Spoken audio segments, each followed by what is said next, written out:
Baik, selamat pagi rekan-rekan semuanya, para penyaksi, para teman-teman setia yang sudah setia menonton siniar Sanggam dari komunitas Riau Sastra. Halo sahabat Sanggam, perkenalkan saya Surya Dharma. Selamat datang di ruang suara untuk sastra dan budaya Nusantara.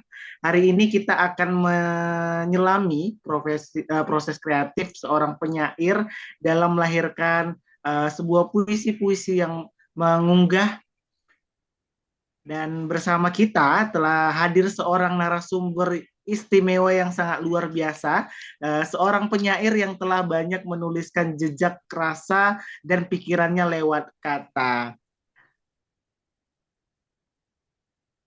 Halo, selamat pagi Bang Asko.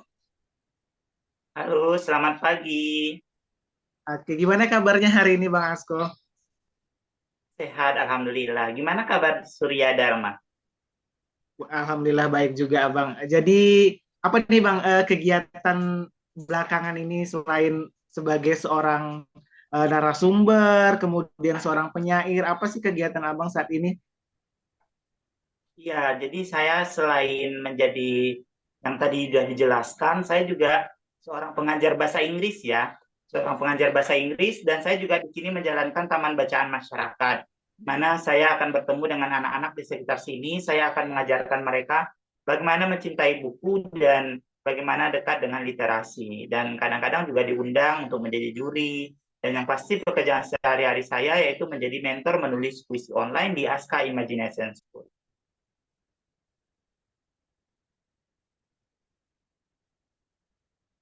Demikian.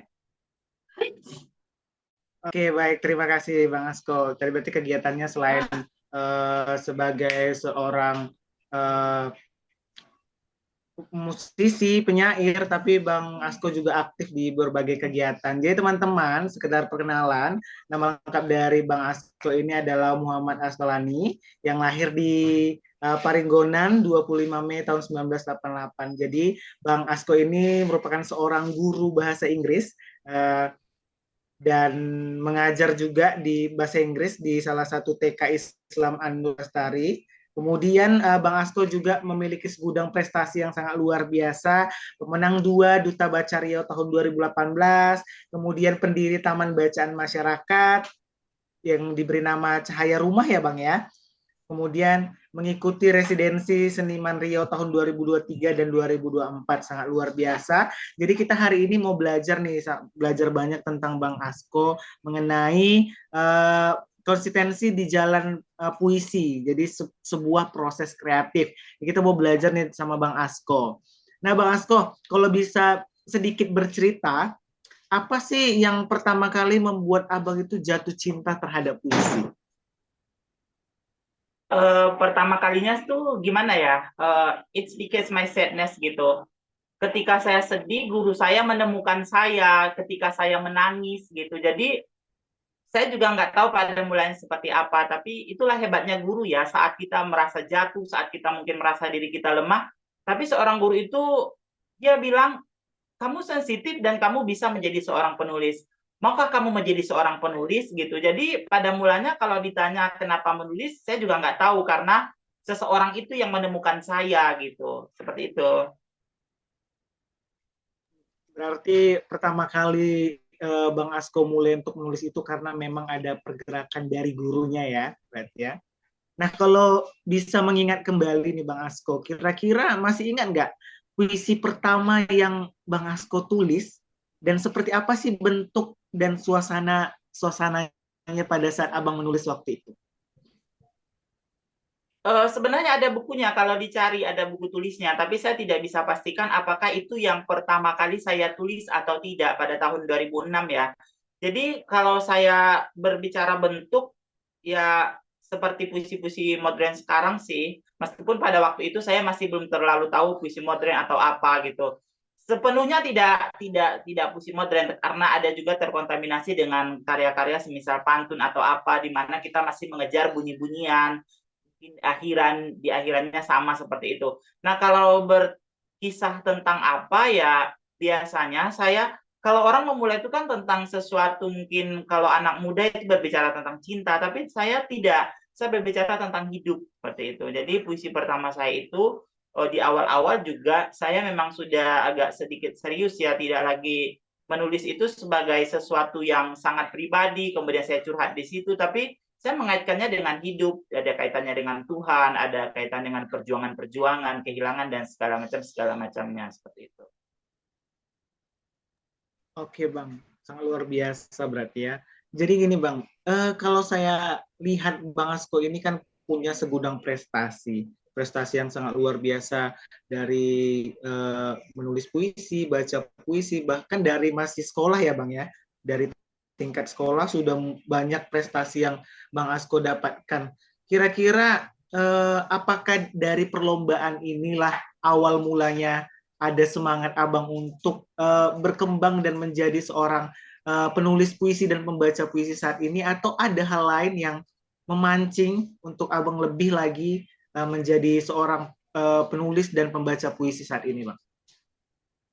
Oke, mungkin lebih tepatnya ada hal lain, yaitu guru saya itu. Karena saya mengapresiasi orang-orang yang bukan melihat kelemahan saya, tetapi justru kelebihan saya. Karena saya korban bullying, berarti kalau korban bullying kan orang-orang hanya melihat sisi buruknya dari kita, sisi lemahnya daripada kita, di mana mereka punya kesempatan untuk menjatuhkan kita, di mana kita mungkin tidak punya suara untuk bersuara. Tapi ketika seseorang bisa menemukan saya justru di saat saya bukan ketika saya kuat, bukan saat ketika saya tertawa, tapi justru ketika saya menangis, I think it's such amazing persons. Dan saya tidak mungkin menyia-nyiakan itu ketika seseorang mengetahui sesuatu ada di dalam diri saya yang mungkin akan membuat saya sesuatu di masa depan.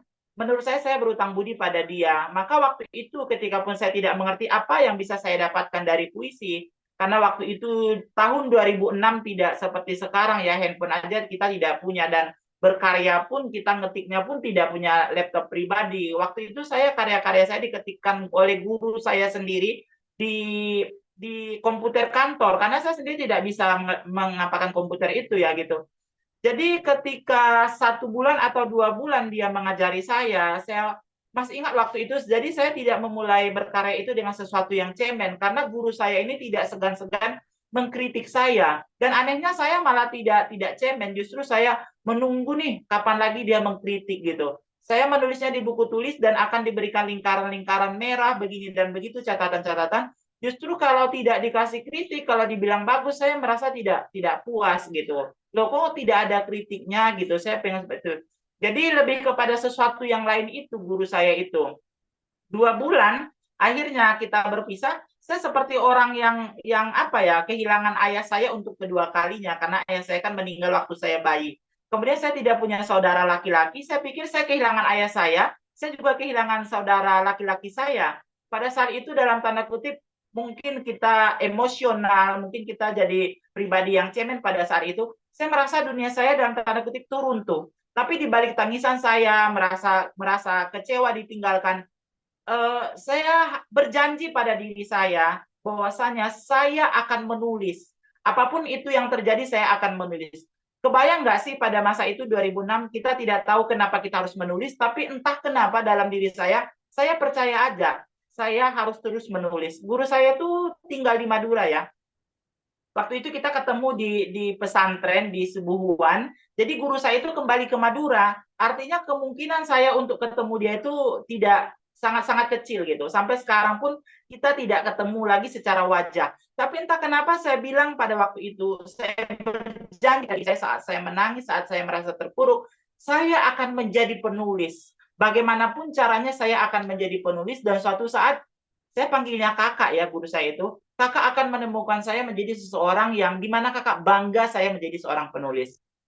Menurut saya itu sesuatu yang di luar nalar ya, karena nggak tahu tuh waktu itu akan jadi apa, menulis itu dapat apa, tapi entah kenapa itu muncul dalam diri saya gitu. Apapun yang terjadi, saya akan menjadi seorang penulis, dan apapun yang terjadi suatu saat kamu akan tercengang atas prestasi-prestasi yang saya dapatkan dengan menulis seperti itu.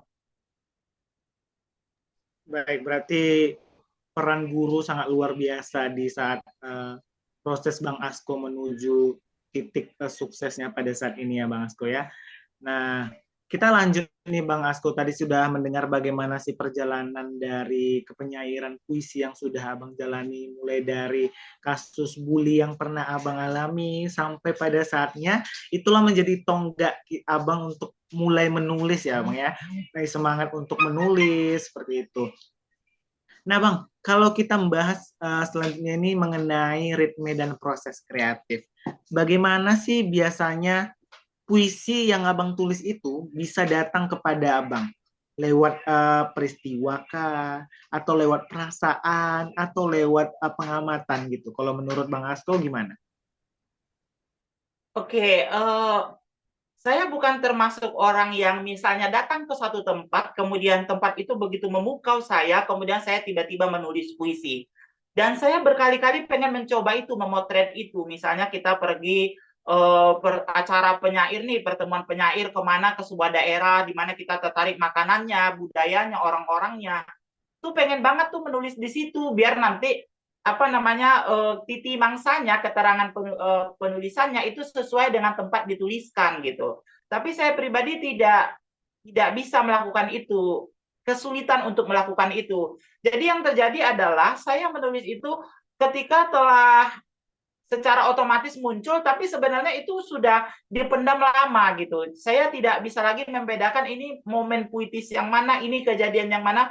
Semuanya sudah terendap dari kejadian-kejadian yang lama. Jadi ketika saya datang ke satu tempat, saya tidak bisa langsung menuliskannya. Jadi saya tulis-tulis kasar aja, mungkin data-datanya, atau saya mengamati aja, saya simpan aja di memori saya. Ketika saya menulis, tidak lagi bisa memilah-milah mana yang ini, mana yang itu. Jadi dia sudah menjadi satu kesatuan. Nah, tipe menulis saya itu memang apa ya?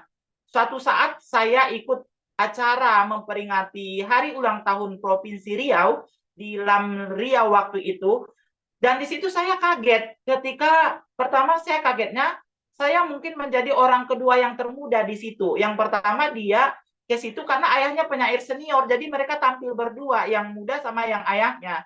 Dan saya menjadi sesuatu yang muda di situ. Tetapi yang paling mengagetkan saya adalah ketika waktu itu diminta tentang kota, para penyair-penyair tua ini kan mulai nih bercerita tentang Panam, bercerita tentang Jalan Sudirman, bercerita tentang ini gitu. Sementara saya membacakan puisi saya ketika saya waktu itu punya pengalaman di Semarang. Ketika saya melihat wanita-wanita malam bersiliweran pada jam 12 malam, dan itu yang saya angkat. Memang puisi itu waktu itu berhasil menang gitu. Tapi malunya saya waktu itu ketika yang tua-tua itu membaca puisi, ya mereka memotret sesuatu yang dekat dengan saya gitu. Saya merasa terpukul, wah saya udah berapa tahun nih di Pekanbaru, saya sudah lebih 10 tahun nih di Pekanbaru. Tapi masa sih saya tidak bisa memotret banjir-banjirnya Panam seperti itu. Nah, ya itu terjadi karena saya bukan tipe yang, oh lihat ini kemudian saya langsung bisa ini, enggak. Tapi tadi ada pertanyaan apakah ada perasaan? Biasanya ada. Kalau saya sedang apa ya namanya, sedang sesuatu menghantam pemikiran saya sehingga menciptakan sesuatu kegalauan dalam diri saya, membuat saya mungkin tidur tidak enak atau apa segala macam, itu mempengaruhi saya. Kalau kata si apa Sapardi Djoko Damono ya, yang Sapardi, beliau tuh mengatakan, oh jangan pernah kamu menulis puisi dalam keadaan kamu sedang merasakan ini kemudian kamu tulis. Dan itu terjadi ketika beliau menulis tentang dongeng Marsina, di mana seorang perempuan Indonesia yang dia berbicara tentang hak-haknya, tapi dia kemudian dibunuh segala macam gitu. Dia itu berkali-kali mengedit puisi itu agar emosinya tidak tercampur ke puisi itu. Tapi saya pikir itu kan Sapardi. Saya tidak bisa menjadi Sapardi dan tidak semua orang akan menjadi Sapardi. My name is Askalani and my process is not like Sapardi. Jadi saya harus menerima proses pribadi saya. Kalau saya ternyata bisa menulis saat saya tersentuh perasaannya segala macam, ya itulah proses saya gitu. Saya tidak perlu harus menjadi orang lain untuk menjadi hebat gitu. Dan saya juga tidak harus mengatakan diri saya hebat kan untuk bisa sampai pada satu titik. Yang cukup saya lakukan adalah apa yang saya yakini benar, apa yang saya yakini inilah proses saya, inilah kekuatan saya, just focus on it gitu. Seperti itu kira-kira. Oke, baik, luar biasa. Berarti memang pengaruh perasaan itu memang penting ya kayak dalam membuat sebuah tulisan puisi. Jadi berarti itu mungkin menjadi salah satu rutinitas dan ritual kakak lah ya sebelum menulis sebuah puisi tadi ya Kak ya.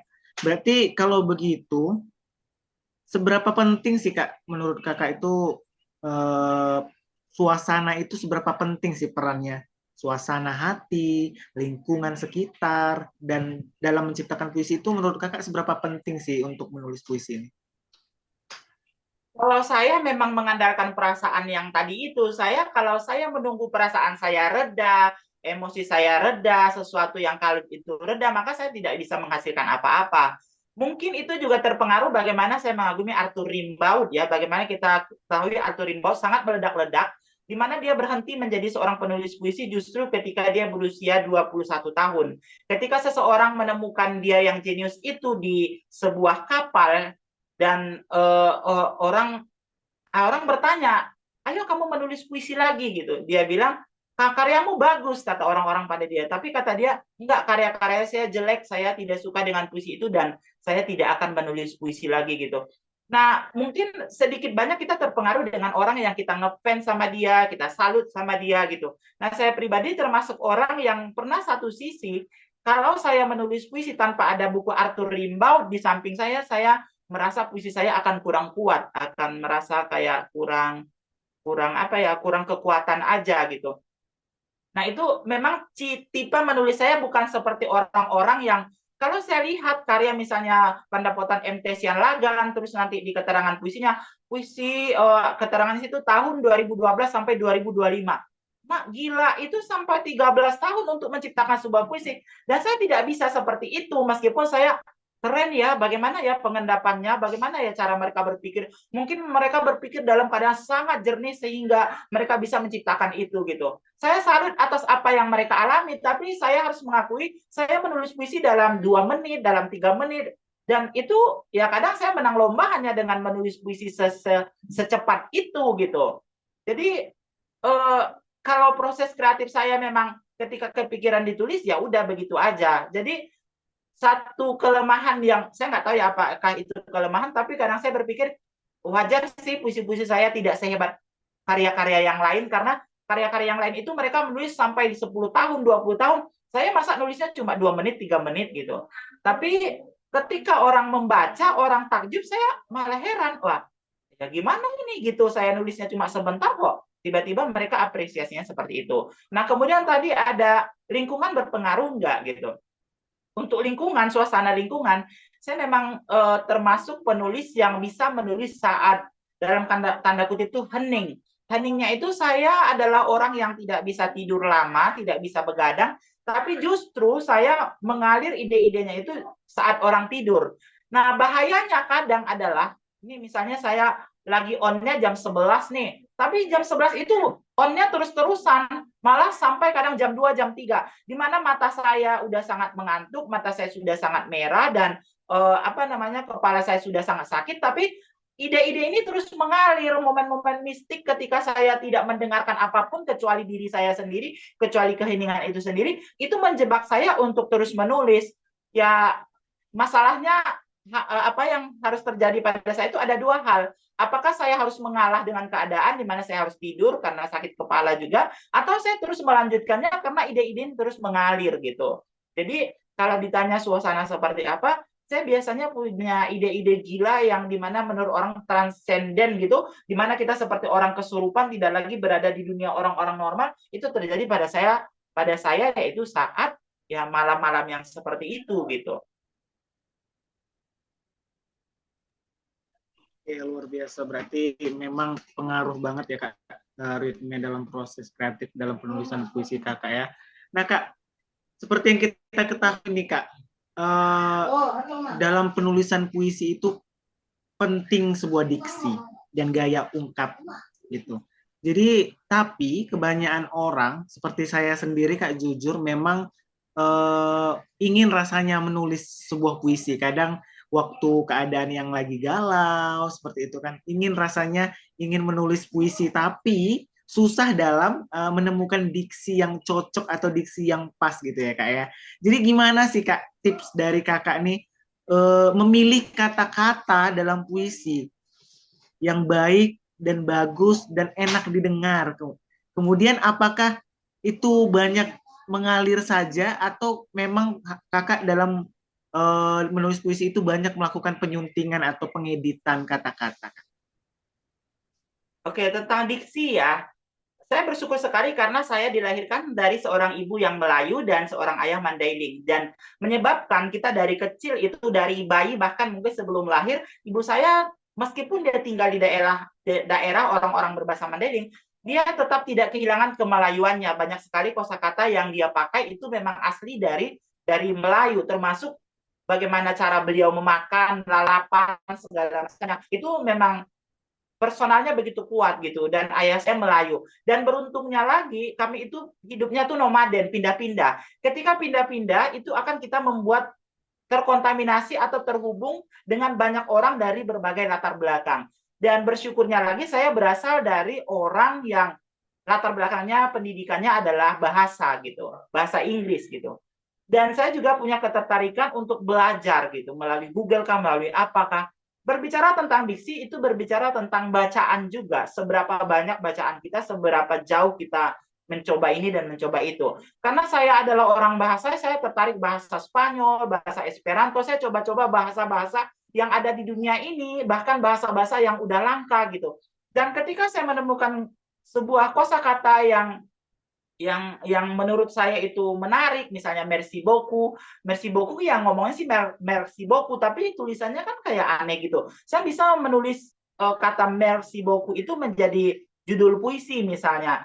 Dan begitu juga terjadi ketika saya membaca hal-hal lain, membaca esai, membaca puisi orang lain, saya seringkali mencatat bahasa-bahasa itu atau istilah-istilah itu, apakah istilah Latin, apakah istilah bahasa Jerman atau apa itu. Dan itu sangat membantu saya dalam menciptakan diksi-diksi. Saya sering sekali membuat judul-judul dari apa-apa yang saya baca itu.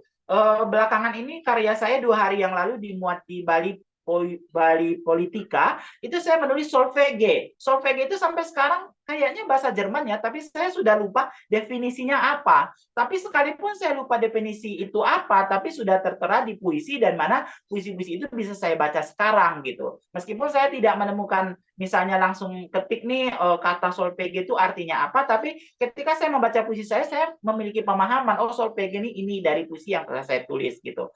Kemudian bagaimana dia biar mengalir ya, kita tidak perlu mengada-ngada ya.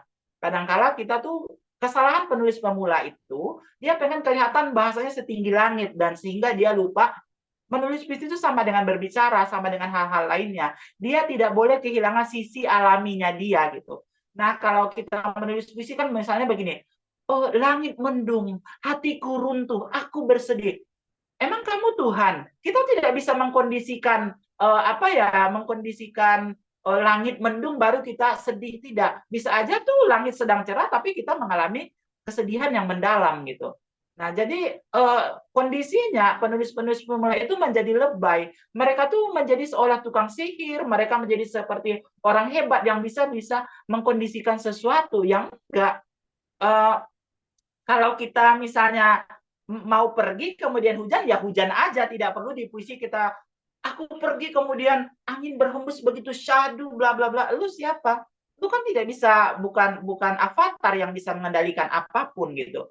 Justru puisi itu indah karena kita tidak mencoba untuk menjadi pesulap, menjadi seseorang yang memiliki kekuatan yang luar biasa, tidak. Dan kesalahan lainnya lagi, orang-orang itu mengumpulkan kata-kata untuk kelihatan keren, padahal hidup itu bukan tentang apakah kamu keren ya, apa. It's not about someone say that you are such amazing person, such amazing writer. It's about you. Itu tentang diri kamu. Ketika kamu menulis, bagaimana kamu bisa berkembang, dan kamu juga harus punya tanggung jawab untuk membuat bukan hanya dirimu yang berkembang, tapi juga orang lain. Untuk itu kamu tidak perlu mengada-ngada, tidak perlu lebay, tidak perlu menjadi munafik. Kamu cukup memotret apa hal-hal yang begitu dekat di sekitar kamu. Tapi diksi itu lahir ketika kita tadi punya bacaan yang banyak. Jadi kita punya opsi yang berbagai, punya opsi yang beragam. Kenapa puisi-puisi saya hidup? Karena saya punya keberanian untuk membuat puisi itu punya imajinasi. Nah, kata orang kan imajinasi itu kayak orang gila ya, masa sih itu nggak masuk akal. Tapi bagi saya, ya itu adalah kekuatan saya. Sebelum saya menjadi duta baca, sebelum buku saya yang di belakang ini ada ribuan buku, pertama kali saya harus percaya dengan dongeng-dongeng ibu saya. Dan dongeng-dongeng ibu saya bukan tentang Cinderella, tapi tentang mutilasi, pembunuhan, balas dendam. Dan itulah yang membuat saya berani menjadi seorang penulis. Saya punya quote untuk menjadi seorang penulis. Mungkin Surya Dharma ingin menjadi penulis puisi atau sudah memulai menjadi menulis puisi sekarang, tapi di masa depan punya sesuatu. Saya bilang begini, kamu kalau pengen jadi seorang penulis harus berani. Kalau kamu tidak berani, tolong berhenti menjadi seorang penulis. Berani dalam artian kamu harus mengekspresikan apapun itu. Dan kamu harus terima konsekuensinya ketika mungkin orang lain, ini tidak masuk akal yang kamu buat. Kamu harus melakukan itu, karena menjadi seorang penulis berarti kita juga harus menyaring orang-orang yang akan datang kepada kita gitu. Nah, saya pribadi tidak pernah menciptakan puisi untuk seorang pemula. Jadi, puisi-puisi saya tidak diciptakan untuk orang-orang yang malas. Karena saya seorang duta baca, saya seorang yang suka belajar, saya memang menciptakan puisi saya untuk orang-orang yang memang kepo gitu. Dia memang pengen berkembang, bukan kayak, oh ini aku suka, aku paham. Saya tidak cuma sampai pada kata paham itu. Kalau cuma sampai kata paham, saya tidak akan menulis. Tapi saya menulis untuk menunjukkan it's me gitu. Inilah identitas saya gitu. Oke, sangat luar biasa ya Kak ya. Memang sangat ini ya, sangat memukul saya kali tadi. Kalau kamu mau jadi seorang penulis, kamu harus berani ya. Kalau kamu tidak berani, berhenti menjadi seorang penulis. Memang sih kalau di diri saya memang masih ada ketakutan kadang, makanya mungkin tidak bisa berjalan dengan baik seperti itu Kak ya. Berarti memang diksi itu sangat penting ya Kak. Dengan membaca banyak sumber kan mendapatkan banyak diksi kata seperti itu ya. Dan Kak, menurut Kakak nih ya, dalam pemilihan puisi atau penulisan puisi yang Kakak buat, itu biasanya Kakak menggunakan struktur yang bebas saja, mengalir saja seperti itu, atau bentuknya itu yang terikat seperti pantun, soneta seperti itu. Apakah puisi yang Kakak buat itu terikat dengan struktur-strukturnya atau bebas aja gitu Kak? Berbicara tentang struktur, saya memang puisinya bebas. Tapi kalau dulu kala, itu mungkin saya terpengaruh dengan bacaan-bacaan saya yang banyak membaca karya-karya orang Riau, dan referensi saya adalah Riau Pos. Jadi mungkin apa yang kita baca itu juga mempengaruhi cara kita berpikir. Nah, dulu kala itu saya memang pemikirannya masih sempit. Bukan berarti sekarang sudah luas ya, tapi seiring berjalannya waktu kita terus berubah dan terus belajar gitu. Suatu momen ada seorang kakak penulis saya di komunitas, dia bilang begini, kamu pengen banget kan dimuat di budaya Riau, di Riau Pos, kamu pengen banget puisimu dimuat di budaya Riau Pos. Jadi tolong dong puisimu jangan kaku seperti itu, jangan cuma mengejar bunyi-bunyian yang begitu-begitu gitu. Saat itu saya cuma diam, tapi diamnya saya marah. Tapi tipe saya memang dalam tanda kutip cepat bereaksi, tapi setelah itu saya pikirkan gitu. Nah, setelah kita tidak bertemu lagi dengan kakak itu dalam artinya sudah berpisah, akhirnya ya saya memikirkan itu. Dan saya berani menyeberang, kata guru saya Ferdi Apral yang mengeditori buku-buku saya, di mana salah satu buku saya menang buku internasional. Dia bilang, kamu tuh harus kalau menjadi penulis harus berani menyeberang. Saya pikir ketika saya menulis, saya melakukan penyeberangan ketika saya yang dulunya hanya fokus menulis puisi dan membaca puisi untuk menciptakan puisi. Akhirnya karena kata-kata kakak itu dan mungkin kata-kata teman yang lain yang saya tidak bisa sebutkan satu persatu di sini, akhirnya saya memaksa diri saya untuk membaca cerpen. Bagi saya membaca cerpen itu butuh waktu ya. Tapi ternyata yang saya pikir akan susah ketika saya membaca cerpen, saya membaca cerpen untuk menulis puisi. Tapi ternyata saya terjebak pada cerpen, saya terjebak dengan membaca novel, dan dari situ saya terjebak membaca apa saja bahkan yang panjang-panjang gitu. Dan itu mengubah sejarah puisi-puisi saya bentuknya dari saya membaca cerpen dan membaca novel. Orang-orang mengatakan, Askalani puisi-puisimu naratif ya. Saya pikir itu tidak lepas dari bagaimana saya membaca cerpen dan membaca novel itu. Nah, jadi apakah tentang soneta, apakah tentang satir dan lain-lainnya, saya tidak seperti itu. Kenapa tidak seperti itu? Ada alasannya. Karena sebagai korban bullying, banyak hal di dalam diri saya yang tertahan yang tidak bisa saya ekspresikan. Masa sih ketika saya menulis puisi, saya juga harus sama dengan saya bullying tadi, ini harus saya tahan, ini harus begini, begitu. Kita tahu ya, kalau karya-karya lama itu memang ada aturan-aturannya ya. Saya pengen menabrak aturan-aturan itu, saya memang menulis puisi karena saya pengen bebas menjadi sesuatu yang sangat bebas, apa namanya itu, tidak ada struktur-struktur yang pakem gitu. Jadi karena alasan saya menjadi seorang penulis juga untuk bebas, maka saya memilih puisi-puisi modern yang mana saya mungkin bentuknya bisa berubah-ubah, yang ini yang itunya bisa berubah-ubah. Apalagi kalau kita lihat karya-karya yang sekarang itu makin dibuat bingung ya. Kalau orang-orang yang pemula tuh, ini cerpen atau apa gitu. Tapi kalau kita seperti saya sudah 19 tahun di dalam dunia menulis, ya ada hal-hal yang menurut orang yang tidak masuk akal, bagi saya ya kita sudah mengikuti perkembangan itu ya sah-sah aja, mau sebebas apapun mereka buat seperti itu. Luar biasa sekali, berarti memang keberanian itu memang yang nomor satu yang perlu ditanamkan dalam seorang yang mau menulis ya Kak ya. Jadi selain harus banyak pengetahuan melalui buku-buku seperti Kak Aska tadi, jadi teman-teman juga harus berani, tidak takut, harus keluar dari zona nyaman juga ya Kak ya. Nah Kak, kita mau lanjut nih Kak membahas tentang bagaimana sih puisi itu sebagai medium ekspresi. Karena kita tahu biasanya dalam sebuah penulisan puisi itu pastinya kita menuangkan perasaan kita melalui ekspresi seperti itu ya Kak ya. Jadi apa sih yang biasanya membuat Kakak itu menyampaikan atau ada nggak yang disembunyikan di dalam puisi-puisi yang Kakak tulis itu? Mungkin ada makna-makna yang mungkin nggak orang ketahui, tapi sebenarnya perasaan Kakak sedang sedih seperti itu. Dan menurut Kakak, puisi itu masih relevan nggak untuk masyarakat atau dengan realitas sosial hari ini yang sangat luar biasa menggempurkan? Apakah hal seperti itu masih dapat menyuarakan suara realitas sosial saat ini, Kak?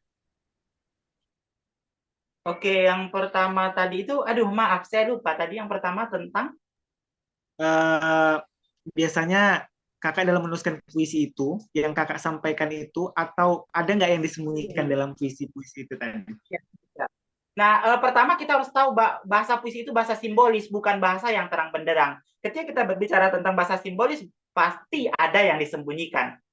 Dan Sapadi Djoko Damono mengatakan, bilang begini maksudnya begitu gitu. Artinya kita ngomongnya ini tapi maksudnya bukan itu. Kita maksudnya ini tapi ngomongnya begini begitu gitu. Nah, itu terjadi. Apalagi saya memang tipe penulis puisi yang tidak menggunakan bahasa-bahasa benderang. Seperti saya bilang, saya punya pasarnya sendiri. Saya tidak akan menulis hanya untuk menyampaikan makna gitu. Saya bukan tipe penulis yang, oh ini loh maksud saya tidak menulis untuk hal itu gitu. Dan saya juga dalam menulis juga harus tahu, saya tidak harus melakukan kebocoran psikologis. Meskipun kebocoran psikologis itu maksudnya ya, apa yang saya rasakan, apa yang ini saya tuangin di sini. Enggak kayak gitu juga. Kita harus pintar-pintar juga, tidak semua yang kita rasakan, yang kita pikirkan kemudian kita tuangkan di situ. Karena kata Arthur Rimbaud, kita tidak boleh membiarkan pikiran kita berhamburan begitu saja gitu. Jadi tetap harus ada sunting. Jadi ketika kita mengedit itu banyak hal yang diedit. It's not only about the word, but it's about the feeling, about the blah blah blah. There are so many things that you have to pay attention about that gitu. Tapi yang pastinya juga ketika kita menulis puisi memang bukan hanya untuk tentang kita. Tadi kan apakah semua perasaan, kalau semua perasaan kita siapa sih kita? Emang kita artis? Emang kita presiden? Ketika perasaan kita tuangkan, ada nggak sih orang yang peduli? Nggak ada orang yang peduli. Maka sebagai penulis profesional, kita harus berpikir juga bagaimana pembaca akan motret karya-karya kita. Meskipun kita tahu ya, kalau pembaca itu bebas mengapresiasi karya kita, tapi bukan berarti kita tidak memikirkan pembaca. Seorang penulis profesional akan memikirkan bagaimana pembaca. Nah, ketika dia memikirkan bagaimana pembaca, untuk itulah karya-karya dia lebih banyak diterima orang lain. Karena itu bukan hanya tentang dirinya, tapi juga tentang banyak hal. Nah, apakah puisi itu masih relevan dengan kondisi yang sekarang, yang di mana hoax menyebar kemana-mana, di mana informasi begitu cepat, di mana kezaliman yang begini dan begitu terjadi, ya masih relevan. Belum sampai sebulan ini para penyair di Partai Puisi, sebuah grup di Facebook yang kemudian merambah ke merambah ke WhatsApp di mana pesertanya lebih daripada 600 orang, mereka justru menulis tentang pagar laut. Nah, apakah itu berguna ketika orang lain menulis pagar laut? Ya mungkin ada orang lain yang memang tidak peduli puisi, jadi apapun yang ditulis maka menurut dia mungkin nggak ada bagus-bagusnya gitu. Tapi lagi-lagi kita menulis puisi bukan untuk mendapatkan pengakuan orang lain, untuk dapat diterima, tapi menulis puisi untuk menyuarakan banyak hal. Nah dalam hal ini mereka teman-teman itu, saya pribadi nggak ikut ya, karena saya merasa kekurangan bahan, jadi waktu itu juga saya lihat orang-orangnya juga cukup besar, jadi saya kayaknya harus belajar lagi dan saya masuk grupnya hanya untuk belajar gitu.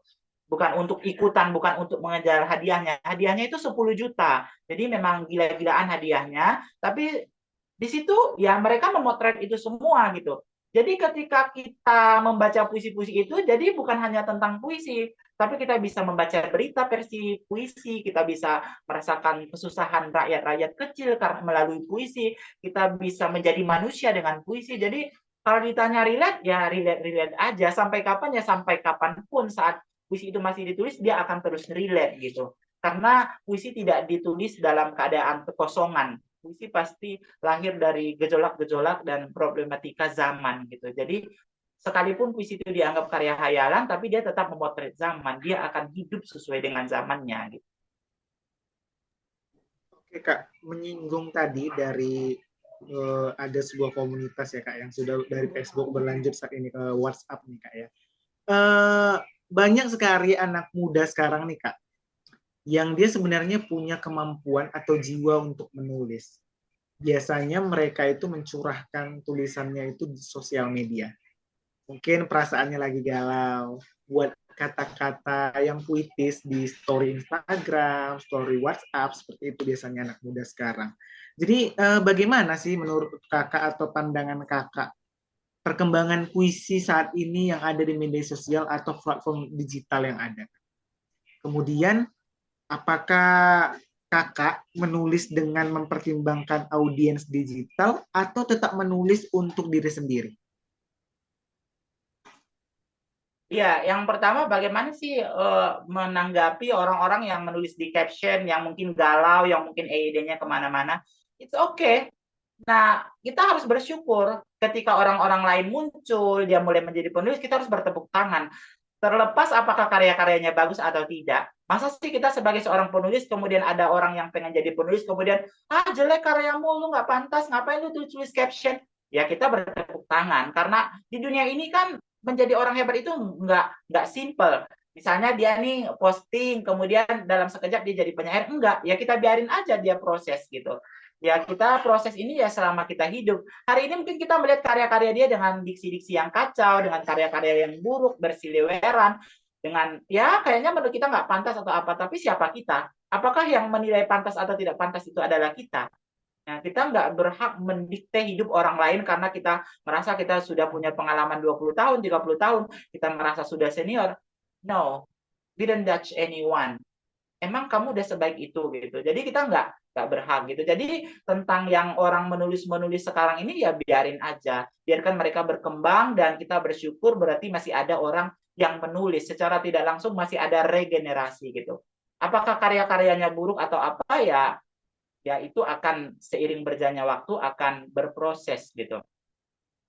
Terus tadi, aduh saya lupa tadi yang kedua apa ya? Yang kedua itu menurut kakak menulis dengan biasanya kakak menulis itu mempertimbangkan audiens digital atau tetap menulis untuk diri sendiri saja kak? Iya, jadi justru kalau kita ya pasti kita memikirkan itu kalau kita menulis untuk digital biasanya itu lebih ringan. Kecuali misalnya kita menulis di media, kemudian dibuat di media, kemudian kita posting ke Instagram atau apa ya, itu kan memang standar dari media itu. Kita cuma men-screenshot barangkali. Tapi kalau kita menaruhnya di ini ya di Instagram, kita kan nggak bisa gila-gila sendiri gitu. Ya aku pengennya begini, enggak juga. Kita tuh harus di mana langit dijunjung, di situ bumi dipijak. Kita harus tahu kita berada di platform mana. Kita harus bijak gitu. Masa sih kita seserius itu di Instagram orang cuma like-like doang, ketawa-ketawa doang gitu kan nggak mungkin juga. Misalnya atau di TikTok misalnya gitu. Ya menjadi orang cerdas bukan oh kita menjadi orang yang idealis kemudian kita nggak bisa lagi ini enggak. Menjadi orang yang cerdas menurut saya ketika kita tahu di mana tempatnya. Jadi kita bisa menyesuaikan diri gitu. Nah, Kita harus tahu juga di Instagram kan banyak orang-orang muda misalnya, selera mereka seperti apa. Masa sih kita sebagai seorang penulis bertahan dengan keegoan kita, kemudian nggak ada orang yang menyukai kita, atau misalnya, terus kita bersosial media gunanya apa? Bersosial media kan gunanya agar kita menjadi makhluk sosial kan, yang terhubung dengan banyak orang gitu. Seperti itu. Oke Kak, sangat luar biasa Kak. Tadi kita sudah belajar dari awal bagaimana eh, perjalanan Kakak, kemudian ritme dalam penulisan kreatif, kemudian kita mencari diksi bagaimana juga yang bagus, kemudian bagaimana si puisi itu berperan sebagai ekspresi, menulis di tengah dunia digital. Nah Kak, pertanyaan terakhir nih Kak. Pernah nggak sih puisi itu menjadi semacam terapi atau pelarian pribadi bagi seorang Bang Aska ini? Iya, pernah banget gitu. Tapi lagi-lagi sebagai penulis yang profesional, meskipun apa ya pertama ketika mengekspresikan semuanya sebagai terapi ya itu keluarin aja semua. Tapi ketika kita ingin ikut lomba, ingin membukukan, ingin media di media tentu hal itu tidak bisa kayak begitu aja karena kalau kita cuma menceritakan feeling kita sebagai terapi itu sebagai seperti sampah aja kita mengeluarkan sampah dalam diri kita. Saya selalu mengatakan kepada murid-murid saya, menulis karya itu jangan seperti buang sampah sembarangan. Jadi kamu nggak bisa menulis ya suka-suka lo gitu. Ya itu sama aja kamu dengan buang sampah sembarangan. Sampah nggak ada artinya, nggak ada gunanya. Itu sesuatu yang tidak dianggap. Meskipun kita tahu ada sampah daur ulang di mana mungkin bisa menghasilkan uang gitu. Tapi pada basicnya sampah itu sesuatu yang dibuang. Jadi jangan berkarya itu seperti kamu membuang sampah gitu. Jadi sebagai media terapi ya kita keluarin, itu untuk pribadi kita. Tetapi ketika kita ingin lomba tentu yang keluar pribadi itu harus melalui editing yang berkali-kali. Ya seperti tadi kita juga, it's not about me but another person too. How we touch another person, it's not about our feeling gitu. Tapi bagaimana juga perasaan-perasaan pembaca misalnya atau juri gitu. Nah kalau kita ikut lomba kan ada 1.000 orang, masa kita cuma menuangkan perasaan kita dan berharap keajaiban turun tiba-tiba dan kita menang hanya meluangkan perasaan kita. Ingat kita bukan presiden, kita bukan siapa-siapa, kita mau ngomong apapun berbibir pun tidak ada orang yang peduli. Jadi satu-satunya cara agar orang peduli maka kita harus peduli orang lain. Jadi berkarya itu saya sudah hampir 20 tahun, ya saya bukan hanya menulis puisi. Jadi menulis puisi itu bukan kayak, oh aku ikut lomba terus aku menang dapat 10 juta, oh aku punya buku terus kemudian diluncurkan begini begitu. Oh karyaku udah di mana-mana dan namaku udah di ujung jari aja diketik di mana-mana bisa ketemu. It's not about that. Pada akhirnya ketika menulis selama 19 tahun banyak yang berubah di dalam diri kita sebagai personal juga. Saya yang dulu anak kampung yang tidak dekat dengan buku menjadi ya saya bukan cuma anak kampung, tapi saya anak kampung yang mau berubah pola pikirnya dengan membaca buku, dengan menulis, dengan bertemu dengan orang lain. Jadi berbicara tentang menulis puisi bukan hanya tentang karya sastra, itu tentang karya hidup. Bagaimana kita berjuang, berproses melalui hidup. Tapi yang pasti, yang saya alami ketika saya menulis, ya itu berubah ke arah yang lebih baik. Menjadi versi yang baik setiap hari, menjadi seseorang yang korban bullying, yang menyelamatkan dirinya saja tidak bisa, menjadi orang-orang yang menginspirasi banyak orang yang mungkin tidak percaya aku bisa, aku sanggup, aku punya ini, punya itu. Nah, termasuk kenapa saya ada duduk di Zoom ini berbagi dengan siniar Sanggam karena itu tadi my life it's not only about me, my pot it's not only about me. Tapi ketika saya menulis, ketika saya berproses, saya pengen orang-orang juga tahu betapa mereka sangat berharga. Dan kalau mereka percaya mereka berharga, salah satunya adalah mengabadikannya dengan tulisan-tulisan.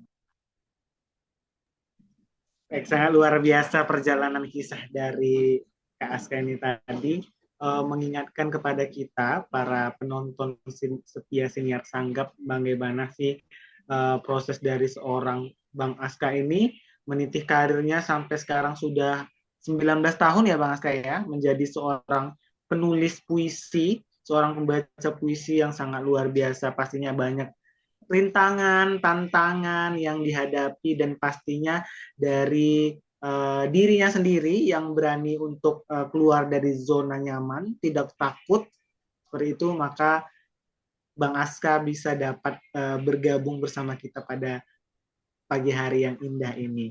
Nah, Bang Aska, permintaan dari para teman-teman nih, karena banyaknya puisi yang tadi Bang Aska sudah buat nih, dan pastinya sudah menang di berbagai ajang lomba di Indonesia, bahkan sampai ke internasional, Bang ya. Sangat luar biasa puisi-puisi yang Abang buat. Boleh nggak Abang bacakan sedikit puisinya gitu? Atau sepenggal dari puisinya supaya teman-teman yang lain bisa melihat nih bagaimana sih puisi yang Bang Aska tulis dan Bang Aska bacakan. Oke, jadi terima kasih atas kesempatannya ya. Jadi teman-teman harus tahu, menjadi seorang penulis yang hebat tidak harus menjadi seorang pembaca yang hebat. Dan kita harus membedakan, itu adalah dua keahlian, keahlian menulis dan keahlian membaca. Dan tidak semua orang yang bisa menulis, dia bisa membaca. Nah, saya pribadi pun, meskipun saya menulis bertungkus lumus selama 19 tahun, saya bukan pembaca puisi yang baik. Tapi at least tadi saya memulai dari keberanian. Ya, saya tidak punya kemampuan seni yang lain kecuali puisi. Ya, ketika disuruh orang membaca puisi, ya saya baca puisi. Bukan karena saya hebat, tapi ya lakukan saja kalau kamu percaya itu jadi sesuatu yang baik bagi dirimu gitu. Jadi teman-teman, saya akan membacakan sebuah puisi, tapi bukan sebagai seorang pembaca puisi yang profesional, yang mungkin punya jam terbang yang banyak, kemudian punya prestasi yang luar biasa. Karena teman-teman ingat, saya duduk di sini sebagai seorang penulis puisi, bukan seorang pembaca puisi. Saya akan membacakan sebuah puisi yang mana puisi ini terinspirasi dari kisah nyata di kampung saya, di mana orang-orang menganggap ketika seseorang itu berbeda agama dengan kita, maka orang yang berbeda agama dengan kita itu adalah lebih buruk.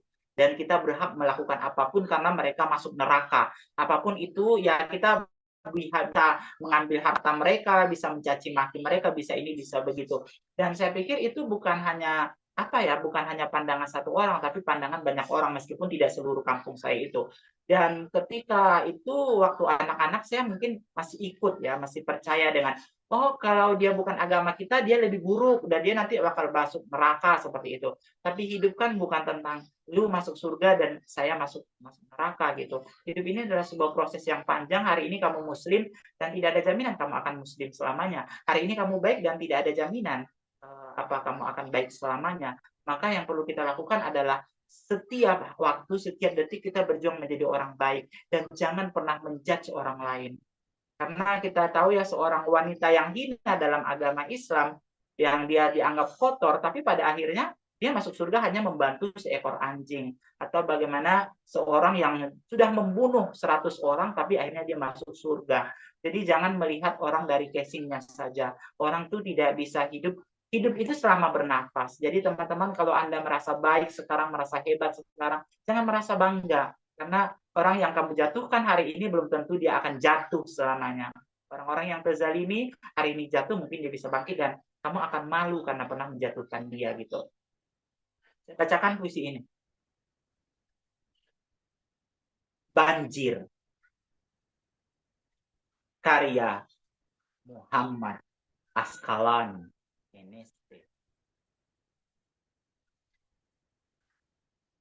Keyakinan orang-orang terkubur dalam agama dangkal.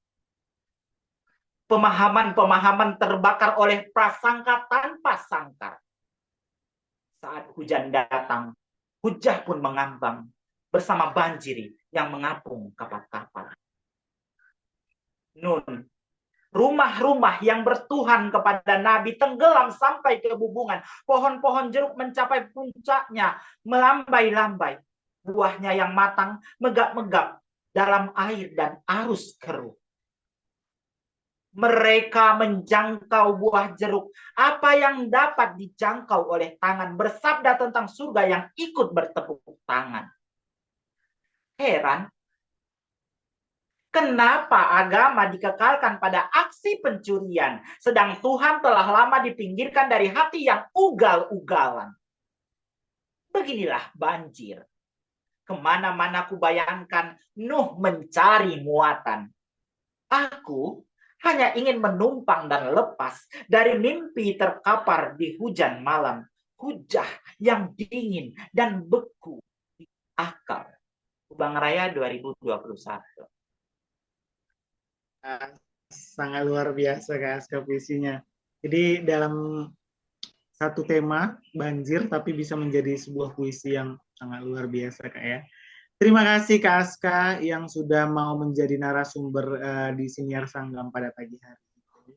Boleh nggak Kak Aska kasih sedikit pesan atau kata-kata untuk para anak muda mungkin yang akan menonton Siniar Sanggam kita pada pagi hari ini Kak? Ya, terima kasih telah mengundang saya di sini Sanggam. Yang pasti dalam hidup ini kita adalah, kalau dalam Indonesia gotong royong, tapi dalam Islam juga diajarkan dengan tolong menolong. Dan kita juga berlomba-lomba dalam kebaikan. Nah, ketika kita melakukan ini berarti kita sedang berlomba-lomba dalam kebaikan. Nah, kata-kata saya yang ingin saya katakan adalah khusus kepada teman-teman yang baru menulis, penulis pemula, yang sekarang punya semangat yang menggebu-gebu, rasanya pengen jadi penyair dengan sekilas-kilasnya, dengan secepat-cepatnya gitu. Saya pengen ngasih tahu satu saja, kenapa saya bisa berbicara hari ini selama 19 tahun, karena 19 tahun itu saya tidak pernah menyerah. Jadi yang ingin saya katakan adalah sangat gampang kita termotivasi pada awalnya, pada mulanya. Kita memulai dengan semangat menggebu-gebu, tapi tidak semua orang bisa terus melakukannya saat dia kehilangan semangat, saat dia kehilangan inspirasi, saat dia kecewa, saat dia jatuh, saat dia bla bla bla tentang hidup. Jadi kata-katanya, kalau kamu semangat memulai dan percaya yang kamu mulai itu sesuatu yang baik, teruslah melakukannya. Jika kamu hari ini tidak tahu kenapa kamu melakukannya, suatu saat Tuhan atau dunia ini akan memberikan kamu kejutan atas apa yang kamu lakukan itu. Jangan pernah menyerah, karena saya percaya di dunia ini tidak ada orang yang gagal. Yang ada adalah orang yang terus mencoba dan orang yang berhenti mencoba. Siapapun Anda yang akan mendengarkan video ini, saya berharap Anda adalah orang yang terus mencoba. Terima kasih.